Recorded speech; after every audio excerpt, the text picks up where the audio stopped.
All right, so section C, question number 2. Question 2A reads, explain electoral offenses on the poll day in Zambia's electoral process. Explain electoral offenses on the poll day in Zambia's electoral process, which means they want you to explain some offenses that might, happen or occur when it's polling day, when people are voting, and you have 12 marks. All right, so the first one actually, number 1, is canvassing for votes. Canvassing for votes within a radius of 400 meters of a polling station during polling day. Okay? This simply means to say drumming up for votes within a radius of 400 meters of a polling station during the polling day. All right? So when elections are happening at a polling station, you are not allowed to campaign or talk about votes, all right, or making signs, all right, for people to vote for the candidate that you are supporting. Okay, you can do that, but 400 meters away from where the elections are happening. All right. Number 2, another offense, the second one, putting up a political notice or sign within a radius of 100 meters of a polling station during polling day. Putting up a political notice or sign within a radius of 100 meters of a polling station during polling day. You're not allowed to post campaign materials, posts. You're not allowed to put up signs, all right, political notice, all right, 100 meters within the polling station, which means all the notices, all the signs, all the posters must be taken down. All right? They must be taken down if they are if they are within the radius of 100 meters away from the polling station, which means when people are voting here, you're not allowed to post anything, any political signs, any political posters, notice. All right?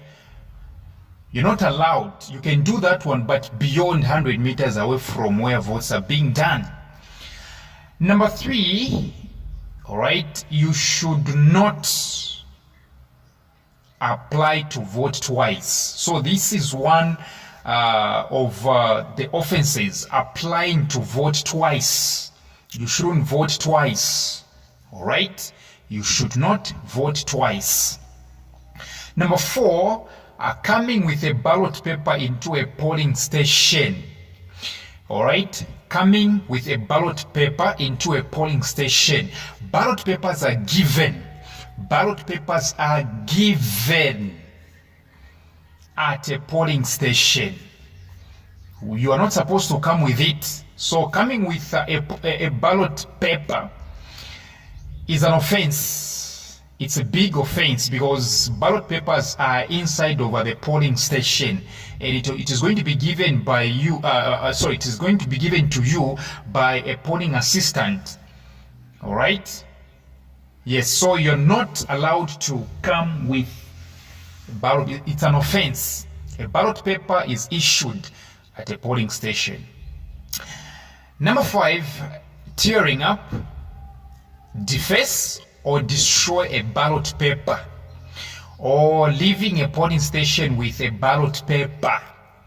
This is the 5th offense that can happen during elections. Tearing up, deface or destroy a ballot paper, or leaving a polling station with a ballot paper. You're not supposed to tear.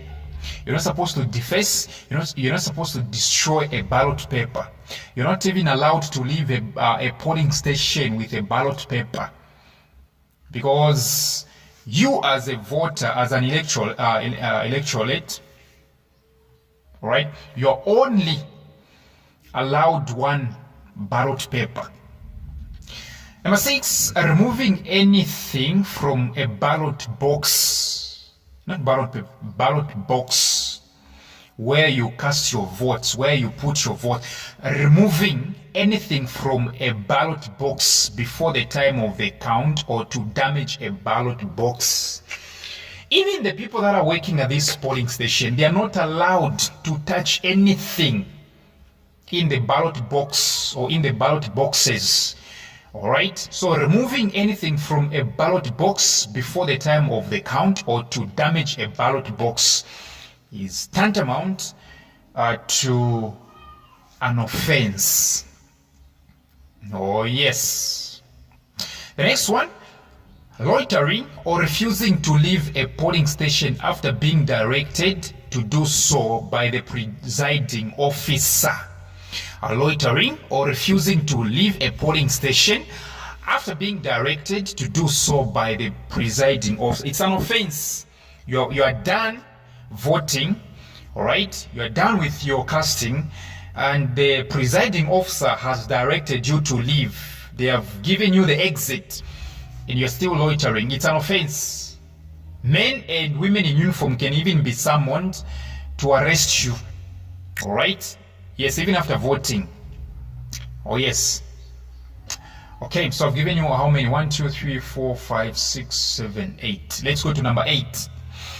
The eighth offense, attempting or persuading the returning officer or the presiding officer to make a false what?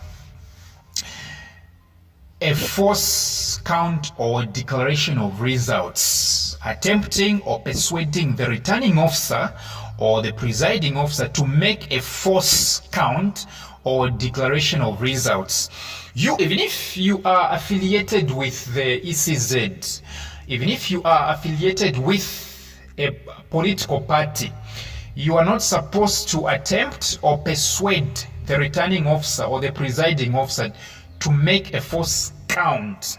When these people are counting, all right, when these people are counting votes, you're not allowed to intrude. You're not allowed to mingle with them in terms of giving attempts, all right, forcing them to count forcibly, all right, yes, forcing them to count results in a dubious way. You're not allowed to do that. Number 9, attempting to vote in another person's name, for example, voting for someone who is sick or dead. All right, this one can be married to voting twice. You have your own voter's card. All right, you're not allowed to use another person's voters. You cannot vote for another person. You can't. Just like qualifications, education qualifications. All right. Even if the person who was, even if the owner of the qualifications, the results, the certificates, the degrees, the diplomas, all right, even if this person was intelligent, so long as they are dead, you cannot use their qualifications. It's gone, it's done. So if somebody is sick or dead, you can't use their voter's card and vote. You can't vote in another person's name. All right. The next one, putting or attempting to put into a ballot box anything other than a ballot paper. You're not allowed to put anything into the ballot box. Your NRC should go with you. Your voter's card should go with you. In the ballot box, only ballot papers are allowed. Yes. So let's go to the next question. I think you've gotten these points. Question 2B, discuss the civic roles of our traditional leaders in relation to the electoral process. discuss the civic roles of traditional leaders in relation to the electoral process. In short, traditional leaders, how do they help during elections? Yeah, how exactly do these people help? How exactly do these people we call traditional leaders help during elections? All right, so let me just give you a background of these leaders. They're called chiefs, right? So in Zambia, we do happen to have 10 provinces. So each province should have three chiefs, 3 representatives in the names of chiefs.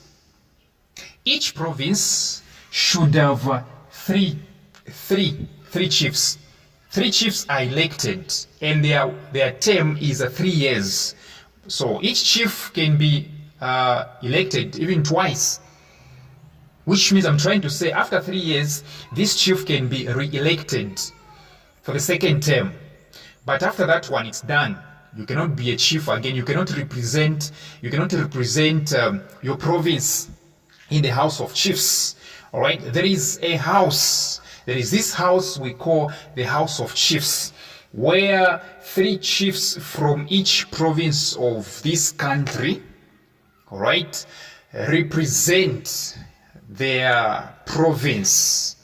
Yes, because in Zambia, it's not only elected politicians that are involved in governance or in elections.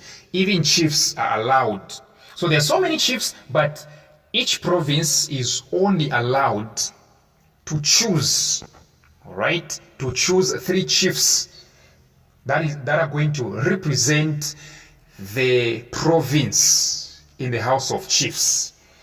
So which means if you were to do your math, 10 provinces times 3 chiefs from each province, it's 30 chiefs. So in the House of Chiefs, if they ask you, in the House of Chiefs, there are 30 chiefs. Yes, 30 chiefs. How many? 30 chiefs. Yes. So now let's talk about some of their roles, right?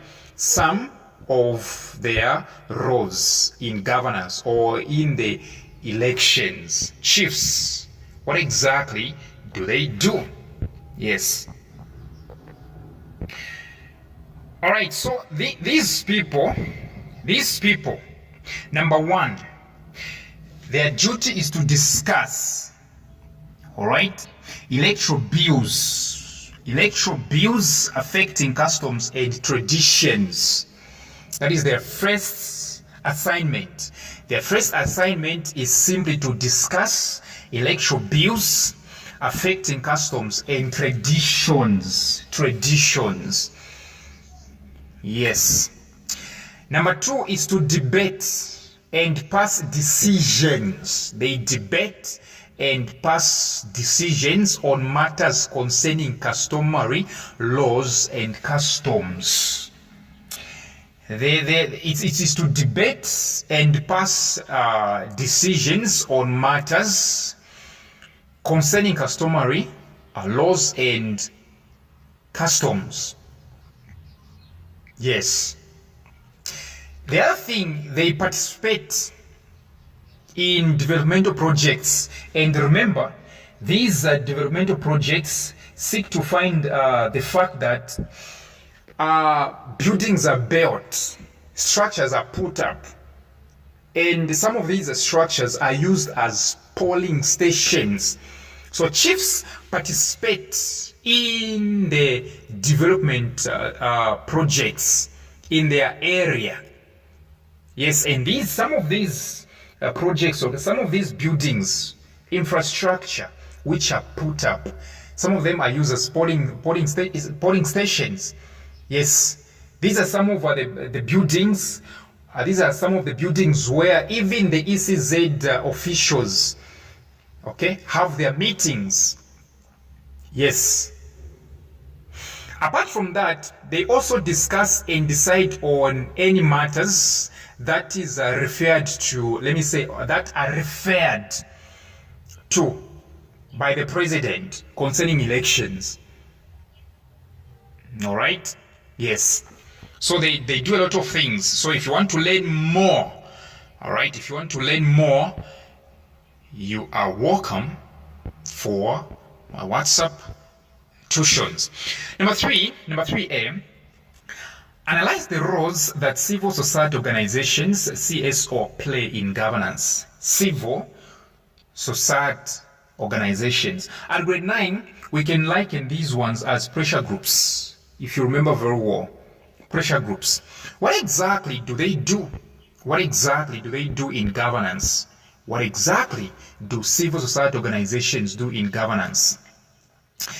Number 1, they defend the ideals of democracy by checking the growth of undemocratic tendencies in the policies of the government.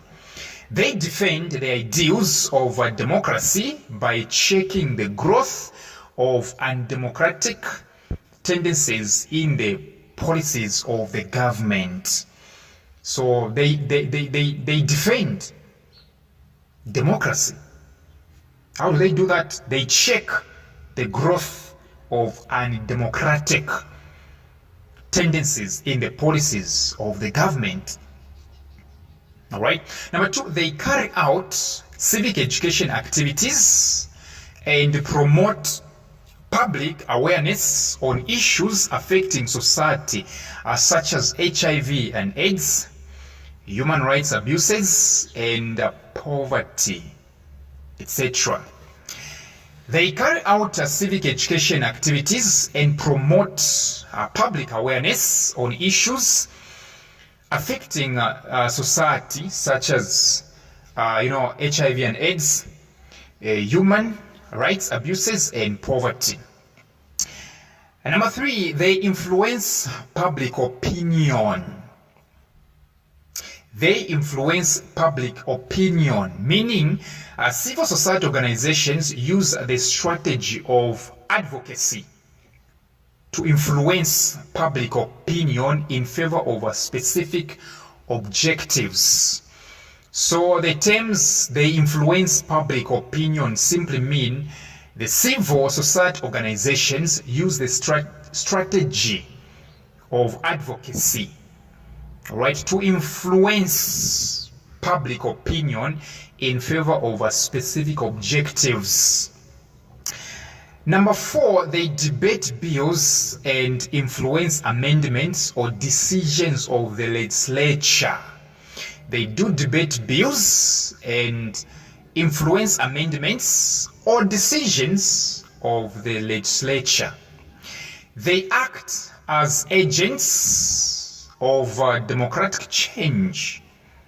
They act as agents of democratic change. Take, for instance, by advocating for constitutional reform. Advocating for constitutional reform. Apart from that, also advocating for constitutional gender equality and free and fair elections. Yes. Next one, they defend and promote human rights and the rule of law. They defend and promote human rights and the rule of law. I think you know what it means when we say rule of law, right? Okay, in case you don't know, rule of law simply means no one is above the law. Okay? Rule of law simply means no one is above the law. It also means giving equal treatment to all people before the law. Next one, they promote accountability and transparency. They promote accountability and transparency. Next, they ensure that the government and other people in authority are accountable to the public. They ensure that the government and other people in authority are accountable to the public. All right? Yes, it's only in Africa where such is not happening, but take it from me, each and every official is accountable. Okay, which means they are answerable. You are free to ask how they are dealing with the funds of this nation. It's only in this continent, let me say on this continent, where such is not happening. Okay, apart from that, they act as channels through which individuals can participate both in government and community decision-making processes. They do act as channels through which individuals can participate both in government and community decision-making processes. Next one, they act as a link between the community and the government. They act as a link between the community and the government. They are a link between the community and the government. As if what I've given you are not enough, I'll top up. They provide checks and balances. They provide checks and balances. By doing what? By criticizing bad government policies. They provide checks and balances by criticizing bad government policies and suggesting alternative ideas. They provide checks and balances by criticizing bad government policies and suggesting alternative ideas. So on this segment, allow me to give you the answers to question 3B. Question 3B says, explain how the media promotes good governance. How exactly does the media promote good governance?